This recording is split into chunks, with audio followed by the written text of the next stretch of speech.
Yo, what's up guys? It's Iron J Moto, and as per usual, a little weather update. It is a little chilly this morning. I mean, it's not cold, but I definitely hate cold, so I'm rocking a hoodie.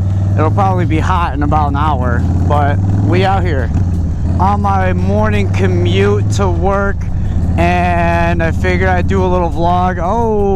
Okay, awesome. Anyway, it's a great way to start the morning, right? Just have people pull out in front of you.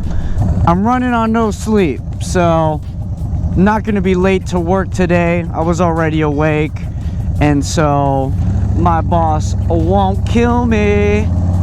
I received a comment on one of my videos on YouTube, and it was asking me if I thought the Street Bob was a good first bike.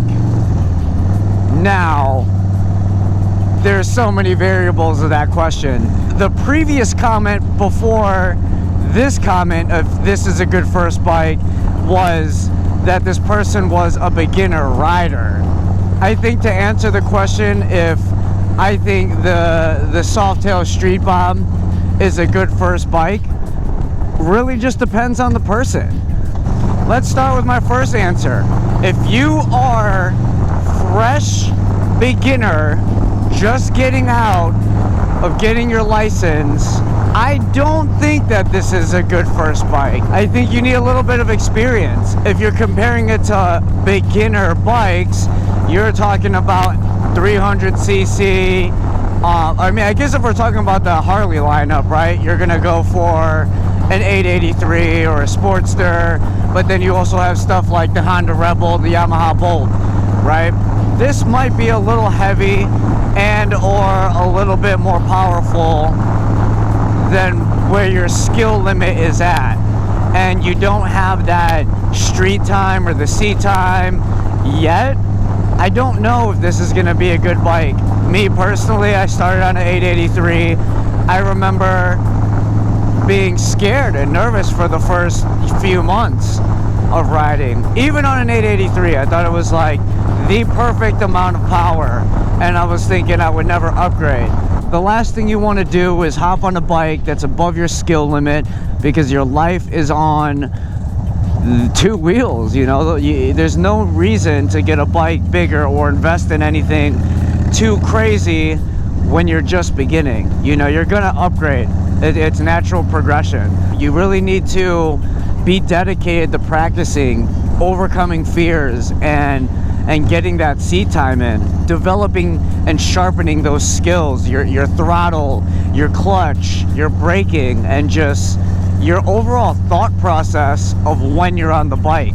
I think for me, it was making sure that I was sharpening my skills every day, where I wasn't thinking about what I was doing anymore on the bike, so I could then focus on what's around me.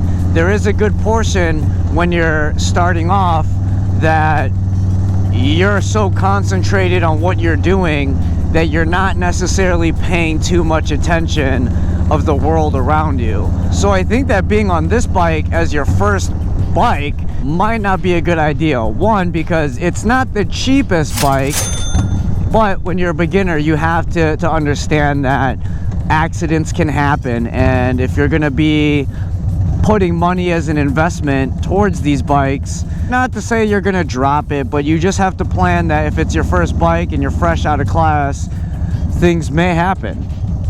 And I think that starting off on a smaller bike is a great way to sharpen your skills, where the throttle won't be as responsive, the bike won't go from under you. You can really hone in on all of your basic skills. And again, safety first. There is no reason to jump on a bike bigger than your skill limit ever. Always ride your own ride, man.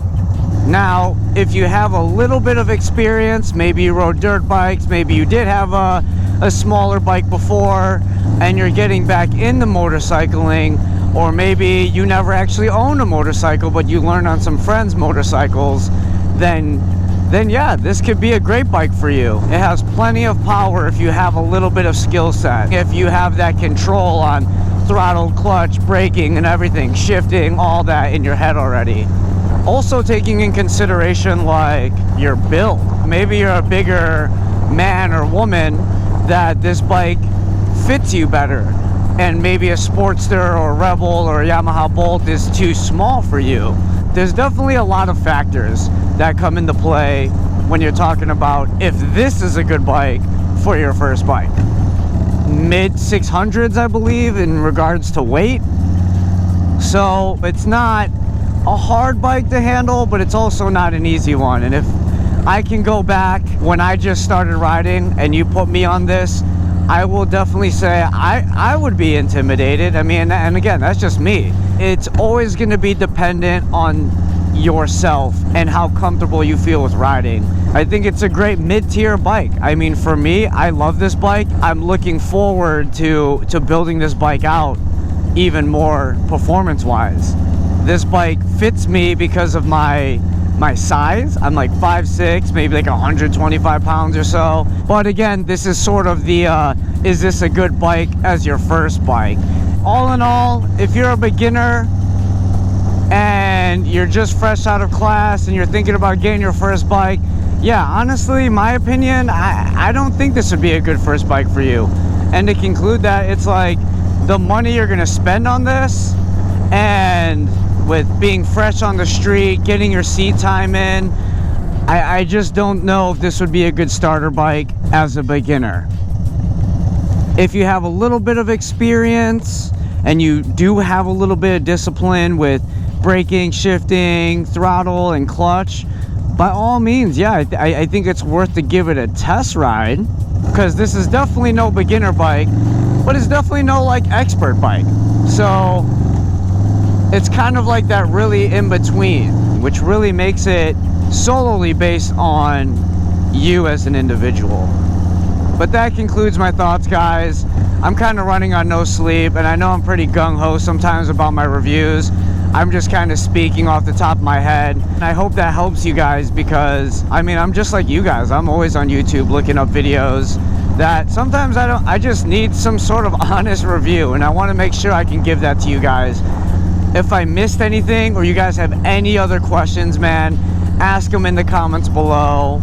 I get back to pretty much everyone. So it's social media. Be social with me. Follow me on Facebook and Instagram.